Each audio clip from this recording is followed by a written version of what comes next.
E aí, meu sexto ano, enfim, gravei um vídeo que vocês me pediram. Estive dodói, uma cirurgia que eu fiz na boca, mas já tô legal.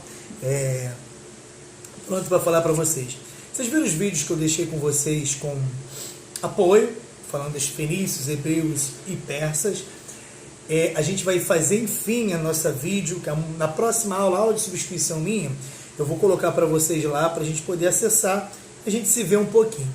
Lembrando que a aula de vídeo não vai ser uma rotina, uma vez que a gente tem sempre outros trabalhos para colocar. Às vezes nós temos um ou outro aluno que tem uma dificuldade de acessar o Meet, por exemplo, e eu prefiro às vezes gravar a aula e deixar, porque às vezes o aluno naquele dia faltou, teve um problema com a internet, a gente está vivendo essa pandemia que dificulta, né, esse acesso mais rápido, e aí eu vou deixar depois um dia essa aula de reposição que eu vou colocar. Aliás, deve estar aí embaixo, estou gravando isso antes de escrever, então deve dar aqui embaixo já a data que eu vou colocar e eu vou chamar vocês no Meet para a gente bater um papo, ver como é que tá e tal. Não necessariamente a aula que está expressa a partir de agora para vocês.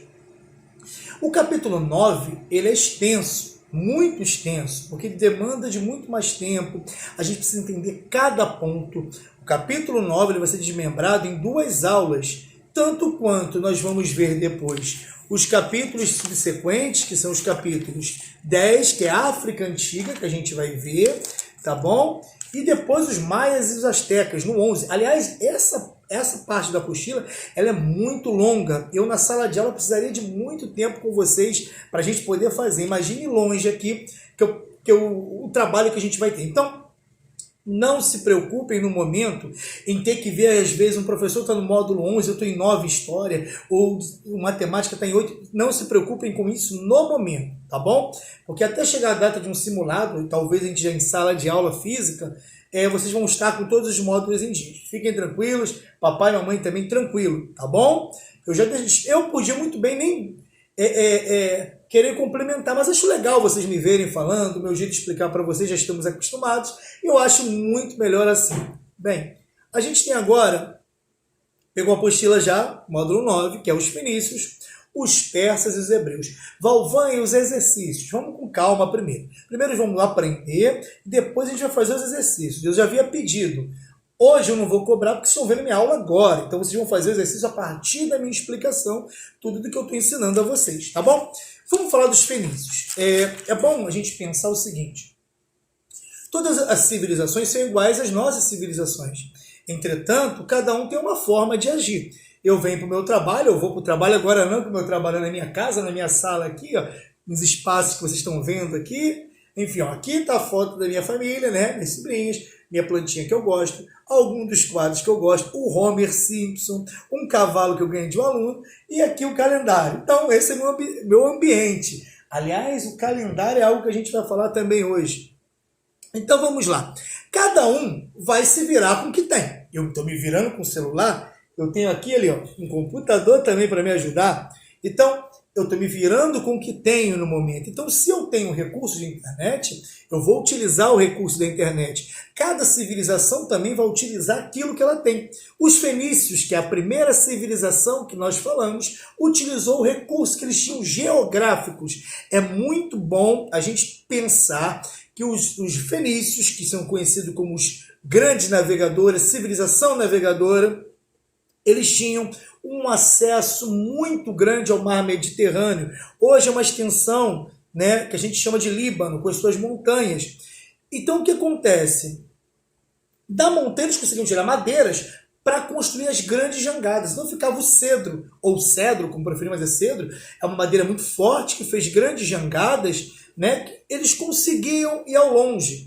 A partir dali, se eles têm um mar próximos a ele, o mar Mediterrâneo, e eles têm madeiras para poder fazer o barco, uma jangada, um meio de locomoção, obviamente eles iam pegar esse meio de locomoção e ir embora com eles. E foi assim que eles são conhecidos como o povo navegador. Os fenícios é a civilização navegadora. E essa proximidade com o comércio marítimo fez com que ele, por exemplo, Mar Vermelho, Mar Negro, o acesso inclusive pelo Mar Egeu, que a gente vai falar muito, o Oceano Atlântico, isso fez com que os fenícios viessem dominar as maiores rotas de navegação.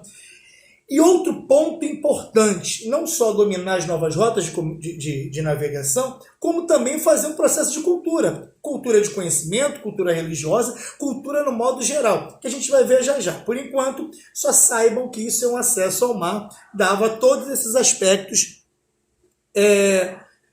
para que os fenícios estivessem dentro desse contexto de um mar. Aqui você vai ver um mapa na apostila, inclusive, depois tu dá uma olhadinha aí, tá aqui um mar, tá vendo?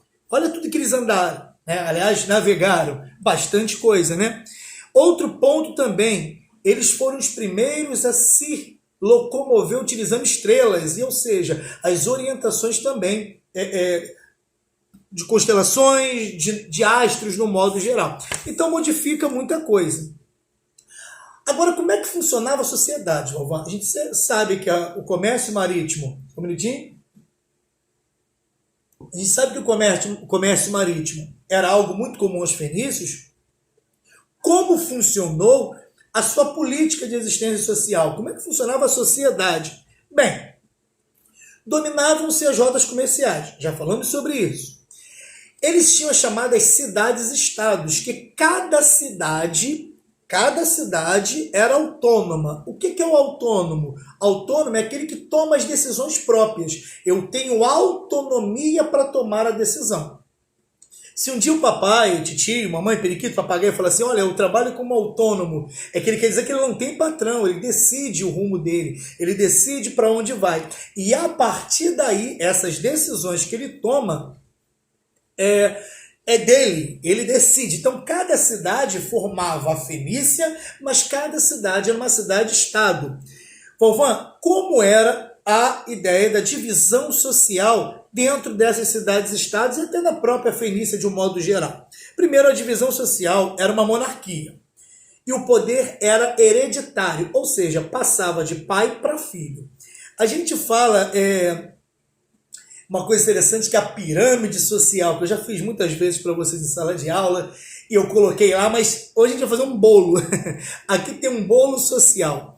No topo do bolo estava o rei, embaixo os ricos comerciantes, os armadores, os proprietários de terras e os sacerdotes, ou seja, os religiosos, líderes religiosos, que tinham um destaque muito grande, que a gente vai falar também. Vamos falar de cultura e religião já já. Embaixo eram os homens livres, que como se fossem nós, trabalhadores, e os camponeses, no modo geral. Abaixo vinham as pessoas escravizadas. Essas pessoas escravizadas, na verdade, muitos eram de batalhas, né, de enfrentamento ou por dívidas. Prestem bem atenção. Há alguns historiadores que dizem, né, que os fenícios não faziam escravos por dívidas. Alguns outros defendem que existiam.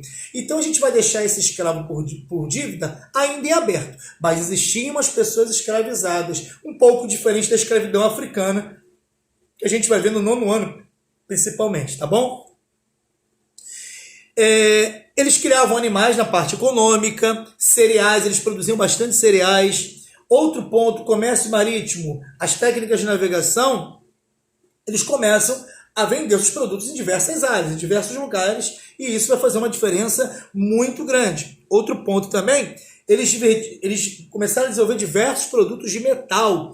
Eles tiveram comércio na África, em Portugal, né, que é na Península Ibérica naquela época. Os egípcios, por exemplo, dos egípcios, eles compravam papel, tá? E eles faziam alguns livros, algumas escritas, porque tem uma coisa fundamental dos fenícios. Os fenícios, eles criavam as colônias, tipo o Brasil foi colonizado por Portugal, Brasil foi colonizado por Portugal, outra colonização aqui, outra ali, colônias, lugares onde eles se estabeleciam e estendiam seus domínios também. A principal, presta bem atenção, porque a gente vai usar muito esse nome, a principal ilha colonial dos fenícios era Cartago ou Cartago, beleza?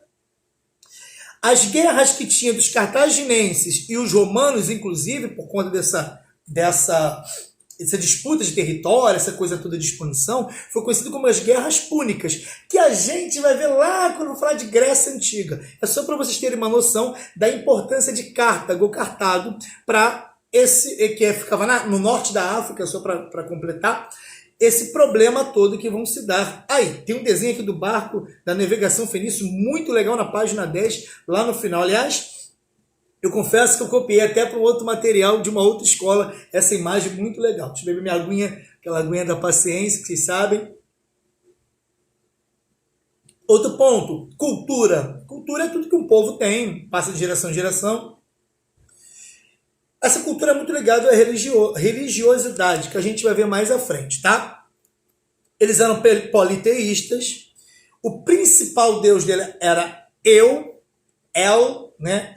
El, que era o senhor de todos os deuses, tá bom? Eles também cultuavam Baal, o deus da chuva e da tempestade, seu filho Alim-Baal, tá? Que era o deus dos poços de água. Além disso, cultivava Mot, o deus dos frutos, e Dagon, o deus do trigo. Eles praticavam o sacrifício de animais porque eles acreditavam que esses sacrifícios de animais poderiam chegar até os deuses. E aí chegar até os deuses ajudaria esse contato para fazer algum pedido, entre outros. É interessante vocês saberem que muitos de vocês vão à escola dominical, vão à missa, e aí já ouviram falar nos profetas de Baal, né? O desafio de Elias, né, de fazer chover ou não. Então, é desse Baal aqui que se fala até na Bíblia, que muitos de vocês escutam nas suas respectivas religiões. É o que eu falo sempre, a história ela ajuda vocês a se desenvolverem de todos os âmbitos, até religioso também, tá? A cultura fenícia sofreu bastante influência de outros povos, o que de alguma forma faz com que depois a Fenícia venha, por exemplo, no século IX a.C., ser invadidas e acaba o final da civilização. Valvan, a gente fecha a Fenícia agora, mas se você me falasse assim, Valvan, o que eles deixaram para a gente, além de tudo que você me falou? Eles deixaram para a gente o alfabeto, não o alfabeto igual a gente. Presta bem atenção. Não o alfabeto que a gente está acostumado, mas foram os primeiros a ter esse contato de ligação alfabeto, tá? Com as letras, que é interessante a gente falar, e também depois conseguir deixar dentro do conceito de alfabeto coisas escritas, tá? Coisas para negociação, ou seja, tá assim, ó, inicialmente eles criaram um conjunto de 29 sinais e posteriormente reduziram esse número para 22 sinais, que corresponde apenas às consoantes. A dedicação ao comércio marítimo por parte dos fenícios, comprando e vendendo mercadorias por todo o Mediterrâneo, fez com que eles entrassem em contato com diferentes povos, que acabou conhecendo o alfabeto e passaram a utilizá-lo também.